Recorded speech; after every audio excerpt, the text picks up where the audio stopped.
আমরা আবারও স্পষ্ট করে জানিয়ে দিতে চাই, করিডোর কিংবা বন্দর দেওয়া না দেওয়ার সিদ্ধান্ত অন্তর্বর্তীকালীন সরকারের অবশ্যই কাজ নয়। দর্শক, এনডিএম এর প্রতিষ্ঠা বার্ষিকীর অনুষ্ঠানে ভার্চুয়ালি যুক্ত হয়ে বক্তব্য রাখছেন বিএনপির ভারপ্রাপ্ত চেয়ারম্যান তারেক রহমান। আমরা সরাসরি সেখানে চলে যাচ্ছি। আপনাদেরকে আমি অনুরোধ করবো একটু গভীরভাবে খেয়াল করে দেখবার জন্য। খুব সম্ভবত 2023 সালের অক্টোবর থেকে আজ পর্যন্ত, এই মুহূর্ত পর্যন্ত যুদ্ধ বিধ্বস্ত গাজায় কতজন মানুষ শহীদ হয়েছেন, কতজন আহত হয়েছেন, এই মুহূর্তে যদি আপনারা গুগলে সার্চ করেন, সেখানে মোটামুটিভাবে হতাহত মানুষের সংখ্যার হালনাগাদের যে তথ্য, সেটি আপনারা দেখতে পাবেন বা পেয়ে যাবেন। অথচ এই মুহূর্তে একজন শিক্ষার্থী অথবা একজন গবেষক যদি জুলাই আগস্টের শহীদদের সঠিক সংখ্যা সম্পর্কে সঠিক কিছু জানতে চান, তথ্য জানতে চান, তারা কি সেই সঠিক তথ্যটি পাবেন? এ ব্যাপারে কিন্তু একটি বিরাট সন্দেহ বা প্রশ্ন রয়ে গিয়েছে। এমন পরিস্থিতিতে গণ অভ্যুত্থানের সরকার রাষ্ট্র ক্ষমতায় থেকে 10 মাসেও যদি জুলাই আগস্টের শহীদদের তালিকা চূড়ান্ত না করতে পারে, না করা যায়, তাহলে সেটি সরকারের সক্ষমতা বহন করে কিনা, আজকের সম্মানিত সকল উপস্থিতির সামনে আমি প্রশ্নটি রেখে যাচ্ছি।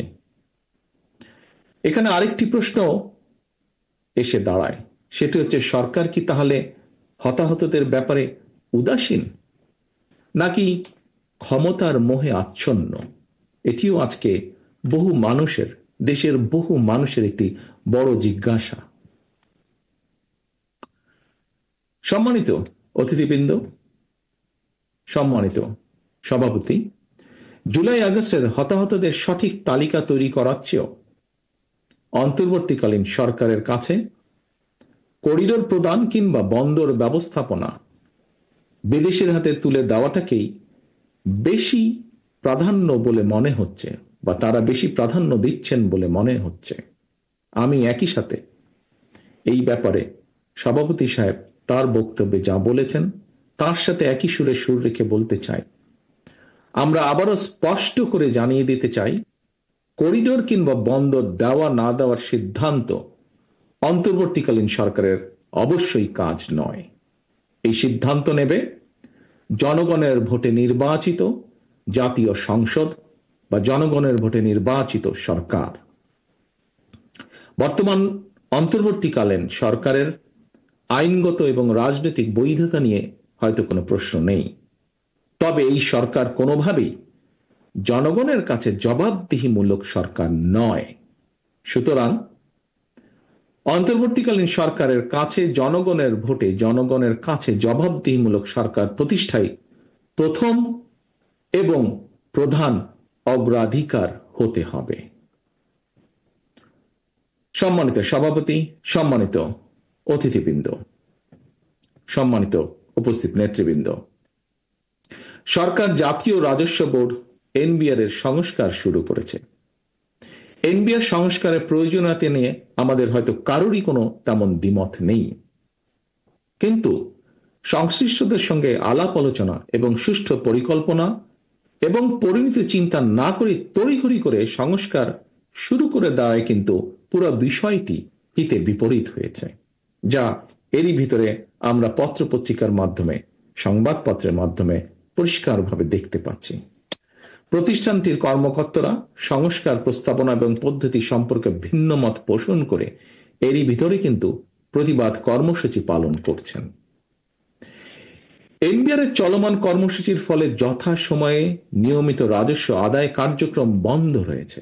ফলে চলতি অর্থ বছরে হাজার হাজার কোটি টাকার রাজস্ব ঘাটতি দেখা দেওয়ার কিন্তু একটি বিরাট সম্ভাবনা দেখা দিয়েছে। অন্তর্বর্তীকালীন সরকার এখনো তাদের কর্ম পরিকল্পনার অগ্রাধিকার কোনটি, তাদের প্রায়োরিটি নির্ধারণ করতে পেরেছেন বলে কিন্তু মনে করার কোনোই কারণ নেই। অন্তর্বর্তীকালীন সরকার যাই বলুক না কেন, আমরা যদি খেয়াল করে দেখি, দেশে বিনিয়োগ পরিস্থিতিও কিন্তু আশাব্যঞ্জক নয়।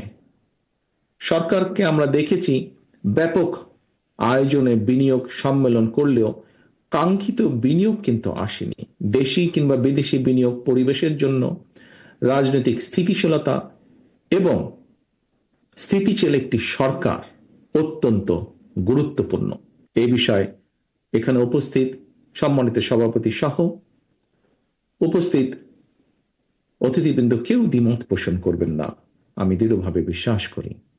সুতরাং শুধু জনগণের রাজনৈতিক ক্ষমতায়ন কিংবা জনগণের ভোট প্রয়োগের অধিকার প্রতিষ্ঠার জন্যই নয়, বরং একই সাথে দেশের অর্থনৈতিক উন্নয়নের জন্য দেশি বিদেশি বিনিয়োগ পরিবেশ নিশ্চিত করার জন্য জনগণের ভোটে নির্বাচিত জনগণের কাছে জবাবদিহিমূলক সরকার প্রতিষ্ঠা অত্যন্ত জরুরি।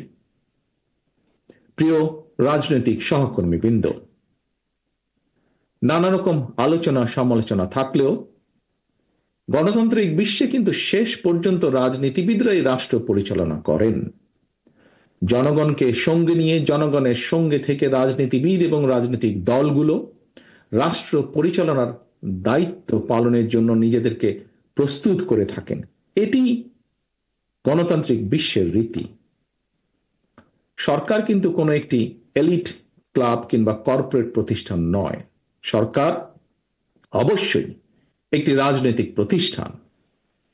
এই রাজনৈতিক প্রতিষ্ঠানটির সঙ্গে দেশের প্রতিটি নাগরিকের সরাসরি অংশগ্রহণ নিশ্চিত থাকতে হবে।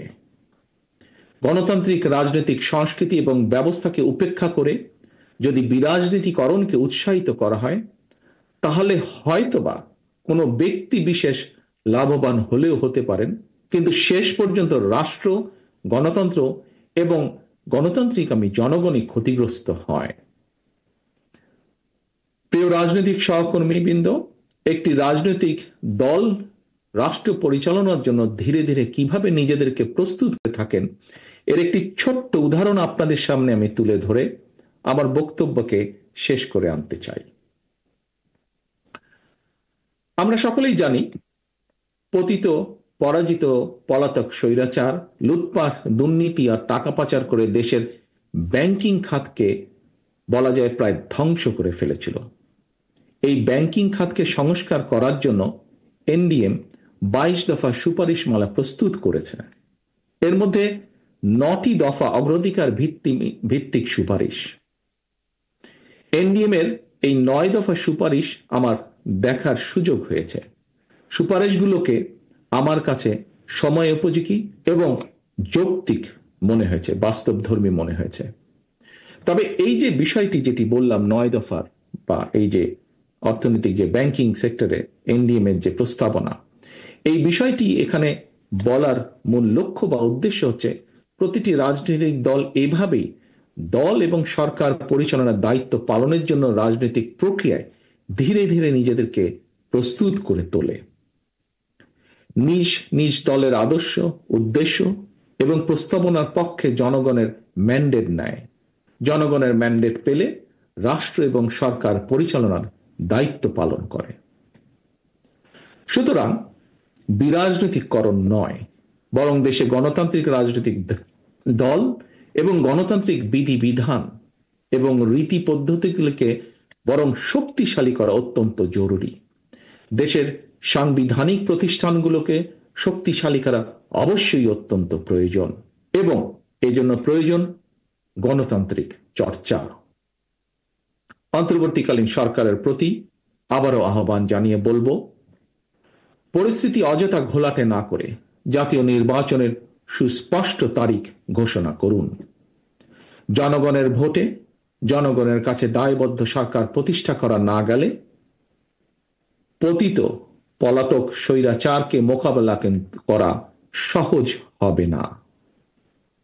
লোভ লাভের প্রলোভন থেকে মুক্ত থেকে অন্তর্বর্তীকালীন সরকার অচিরেই জাতীয় নির্বাচনের তারিখ ঘোষণা করে জনগণের, বাংলাদেশে জনগণের অধিকার প্রতিষ্ঠার দায়িত্ব পালন করবে, এই প্রত্যাশা রেখে এবং একই সাথে আবারও এনডিএম এর 8ম প্রতিষ্ঠা বার্ষিকীর এই দিনে আপনাদের সকলের এবং এনডিএম এর রাজনৈতিক সাফল্য কামনা করে আমার বক্তব্য শেষ করছি।